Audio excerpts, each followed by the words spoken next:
नागठाणे सरपंचपदी रमिजा लांडगे यांची निवड। नागठाणे तालुका पलूस येथील छत्रपती शिवाजी महाराज ग्राम सचिवालयाच्या सरपंचपदी रमिजा झाकीर हुसेन लांडगे यांची निवड झाली। निवडणूक निर्णय अधिकारी म्हणून राजू जाधव अध्यक्षस्थानी होते।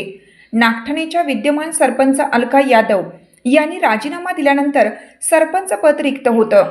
या सरपंच पदासाठी आज निवडणूक प्रक्रिया पार पडली। यासाठी काँग्रेसच्या योगिता विजय शिंदे व काँग्रेसच्या रमिजा झाकीर लांडगे यांनी अर्ज दाखल केला होता। नागठाणे ग्रामपंचायतीमध्ये काँग्रेसचे 10 आणि भाजपचे 5 असे एकूण 15 सदस्य संख्या आहे। परंतु सरपंच पदासाठी योगिता शिंदे रमिजा लांडगे यांचे अर्ज आल्यामुळे मतदान प्रक्रिया करण्यात आली।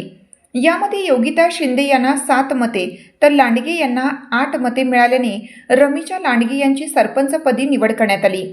निवडीनंतर ग्रामपंचायत कार्यालयासमोर कार्यकर्त्यांनी फटाके